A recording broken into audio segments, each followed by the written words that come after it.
Welcome back to Legitimate Targets, everybody. I've got a very, very special guest for all of you today. I think it's very important, and also I think we could all learn a lot because most of our audience here is from the global north. And I think hearing from someone who has a very and well-informed perspective on what is going on with global resistance in the global south, and has really dived into how we can better understand this and hopefully learn from it to free ourselves and achieve sovereignty in our own countries, is something that we should all do right now.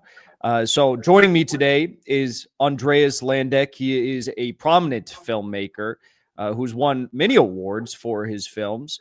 His most recent documentary, A Father, a Son, and Sankara, we're going to talk about it to start off here, but it just won the award at the third edition of the Sub International Film Festival in Tehran for Best Documentary Film. It's an intergenerational manifesto exploring anti-capitalism and the essence of humanity. So without further ado, Mr. Landeck, how are you doing today? And welcome to the show. Yeah, I'm good. Thank you for the invitation and to talk about the film. Appreciate it. So to start off with, we briefly discussed before we hit record here, but what initially inspired you to embark on this film? As I understand, it was a very long process, and it was inspired by someone close to you in your life. Yes, I met Buzit Kuza, who is one of the protagonists. He's an ancient freedom fighter in the war of Algeria against the French colonization, and he became a journalist and chief editor of a magazine called Afrique Asie, and he started to tell me that he met Che Guevara, Yasser Arafat, Thomas Sankara, and a lot of freedom fighters from the global south. And the first impulse I had was just to keep trace of what he was talking about, and I started to film him and the stories he was talking about. And actually, finally, I filmed the whole thing over 10 years. And then at the end, I started really to think about what is actually the film. There was no screenplay at the beginning, just the feeling that I need to record. And you traveled to a number of countries during this filmmaking process. How did you decide which countries you were going to be traveling to, which people you were going to be speaking with?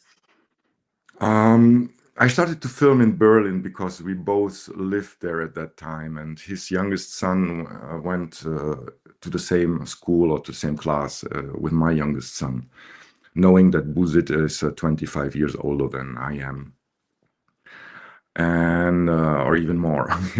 And then I moved to France, and finally he joined me, and we shared a common household for 10 years, and he saw my children growing up, and that was also the point when the film completely got into something different. When I asked my children, "Who is Buzit for you?" and they said, "Oh, it's like our grandfather," because they saw him every day, and they were growing up with him actually. And then the next country was like to go to his mother country, to Algeria, to see where he was growing up and all his family. And there was the time when there was this huge manifestation going around every Friday, like the Hirak, where people claimed to a regime change because the president at that time, he was completely ill and he couldn't run for presidency anymore, but still he did. So people got very angry, and they tried to put on another president or to have free elections. So we went there, and we filmed also this huge manifestation, and I was there with a big camera, and everybody was filming with the iPhones or small cameras. And of course, after 50 minutes of shooting, the police came and said, do you have any authorization to film there? And no, I don't have. So please come with us. And I got arrested for 1 day, and but everything went finally was okay. They asked me for my passport, and I took out. I'm German, so I gave them a German passport, and they were looking at me. Oh, you are not French? And I said, no, I'm German. And the answer was, better for you. And then, correct me if I'm wrong, but you also went on to film in Niger. I was in Niger, yes, but I was not filming there. I did just some photo reportage. I was invited by a Huda guy who is from the Wadabi tribe. And then there are nomads in the northern part of Niger, and I was spending there 1 month with them, and on my own dromedary running around in the Sahel zone was was quite special experience, which I won't miss it. When you first met Bouzid, were you interested in any sort of leftist, anti-capitalist revolutionary politics or history, or did you just hear these names that he was saying? You're like, I recognize it. What is this story that's going on with this man? No, I was always interested in those kind of stories, and I'm seeking like for social justice, and I think it's a common fight actually from people from the global south or for the northern or western hemisphere. I think we have the same. We share a common interest about those things. How has your film been received by people in your home country or in France as well? Because I do think there's a lot of, I'm from America. There's a lot of interest with these sort of revolutionary figures across the world. But then you look in our own home countries and there's anything but a revolution. It's a very, placated, very submissive population that we have in Western countries.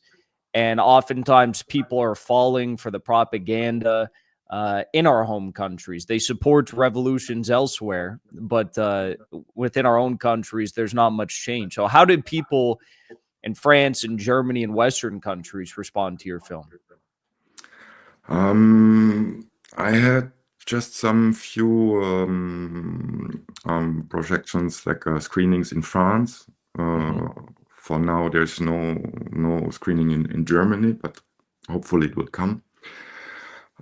People, they got completely into the film actually. Like it's the first time when the light goes on after the film, I saw people crying, and that was like an overwhelming experience for myself. It's the first time that I touched people like that, and I'm very happy about the reactions of the people. And there was a lot of discussions, and like every time, like the owner of the cinema had to throw us out because there were other films after, but we could talk for hours and hours. And the thing is also that I try not to speak out what people from global south could say about imperialism or colonialism, because I am from a Western country. I am a white male European. So if I will start to say out what people from the global south could say, I would just repeat like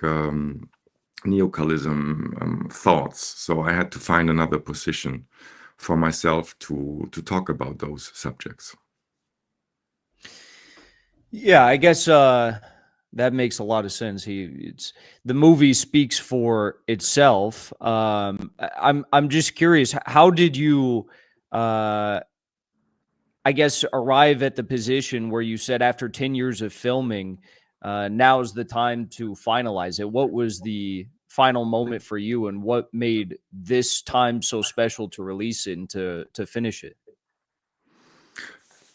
Actually, it has to do something with Buzit because he's getting really old now, and I mean, as an elderly person, you need more care and attention, and I just had finished to grow up my own children, and I found some free time again.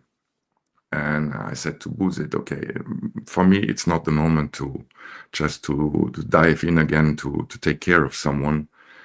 I want to do some films now, and I want to travel and to work on my own career, whatever. And so we decided both that it's maybe now the time that he returns back into his own country and towards his own family, who has much more possibilities to take care of him. And so I knew one point that he's going to leave, and that's when I started to think, what can I do with all these hours of rushes? How can I do a film with that? And so I worked with some people. I asked them, what can I do? And the question was, what is the heart of your film? If you have to choose one picture of your film, what would it be? And there's a scene when we are making couscous together, and you see our hands going into the hot couscous, and we are burning each other. And I said, this is maybe the heart of the film. So it was clear actually that there is something about our relationship. It's not only about the freedom fights of Buzid. And this relationship was also the door opener for me to go into the film and to have my own position inside, which is not a freedom fighter from a global South country. Was it difficult at all for you to understand what they were going through as someone from the global North?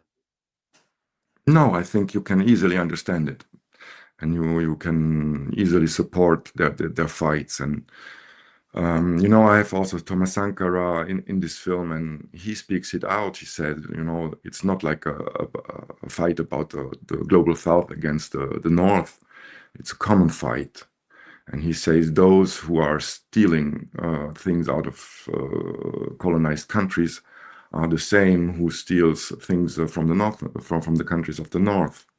So he called up for a common fight, and you have this scene in the film, and this is where I understood what I have to do.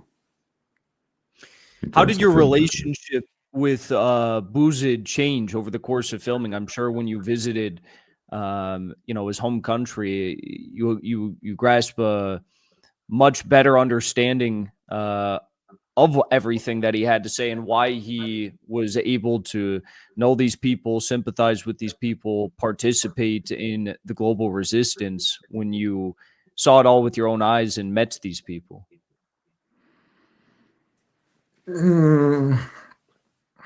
I mean, like, as a documentary filmer, you have this you listen to people, you want to understand, you want to learn. You know, it's completely wrong to do for me, it's wrong to do a documentary film by just searching for some confirmations about your own ideas. And this is also like the process of doing a documentary film, like the Miesel brothers. They said once, if you write down a screenplay for a documentary and at the end your documentary looks like your screenplay, it means that you haven't listened to all of the people you filmed. And I think that's a good point. Like you go there and just be open-minded and open heart to everybody and trying to understand what is happening. A big part of the theme of the film, obviously, it's in the title, is the relationship of father and son. How did this manifest specifically in the documentary? But this was one of the questions I got confronted like at the beginning of the whole process of writing the screenplay. What they said, you know, Buzit, he has a age of your own father.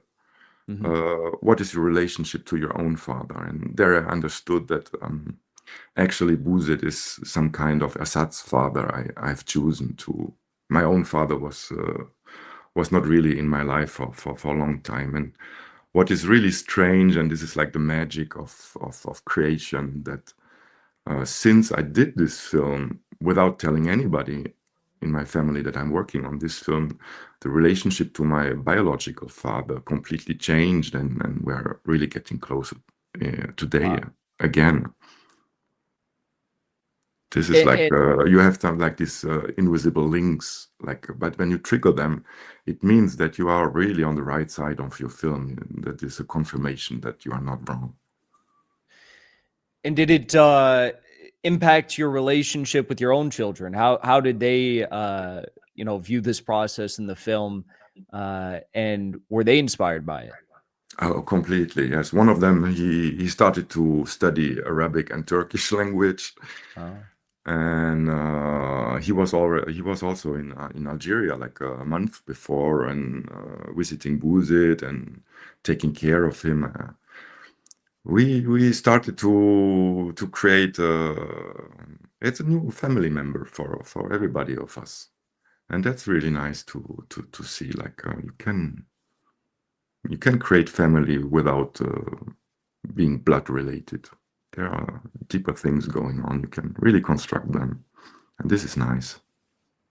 Like the global resistance, right? Like the global resistance, yes. I mean, before we started recording, you said that you'd never been to Iran, Mm. and you go there, and your film wins the highest of awards, and at the Seoul International Film Festival. Um, and obviously, Iran is a key pillar in the global resistance. So it transcends borders. This fight.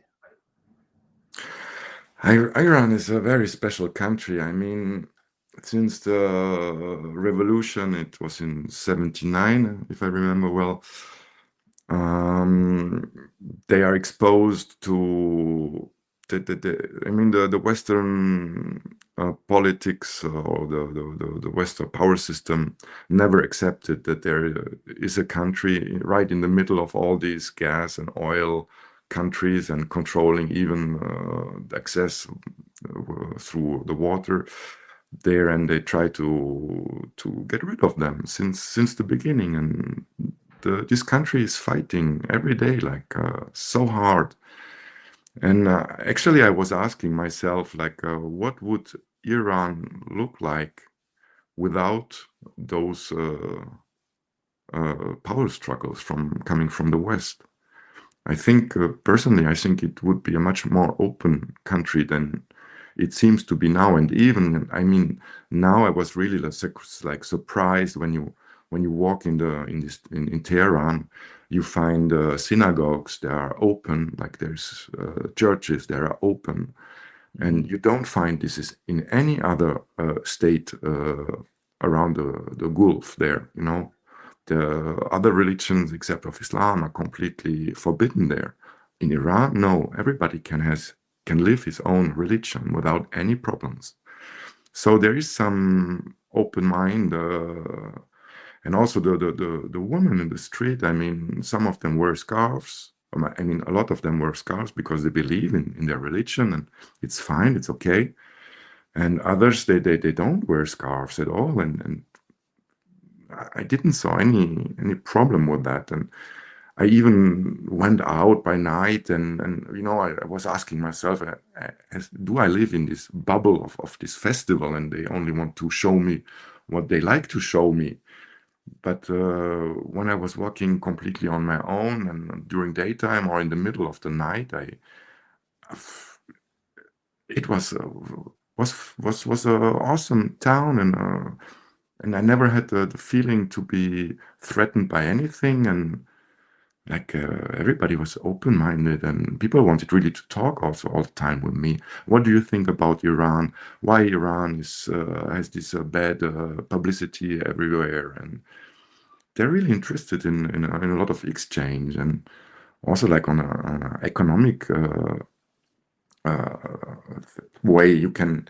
I mean, there's a lot of things is going really wrong because there are these restrictions on this Mhm. country.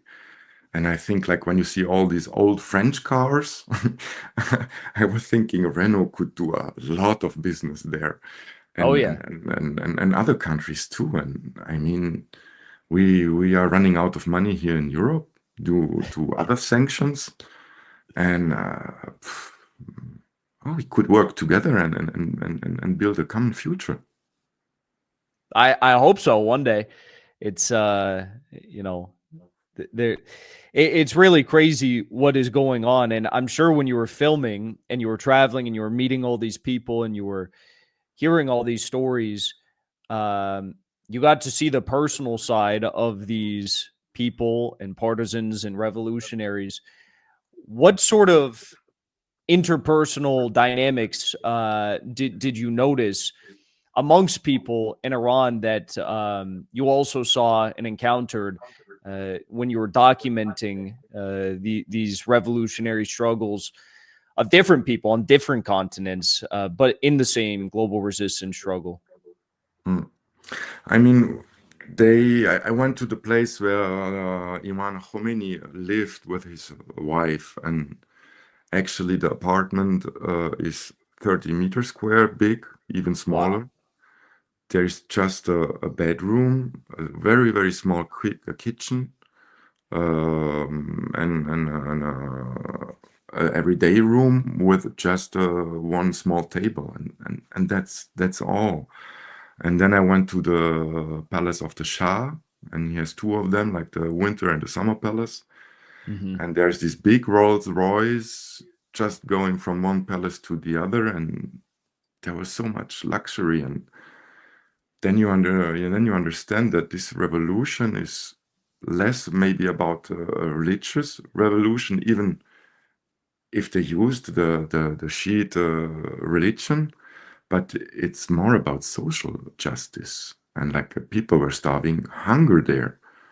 And there's this story going around that when Shevardnadze, the former how you say foreigner ministry of the USSR, was visiting Iran to organize a first meeting between Gorbachev and Khomeini.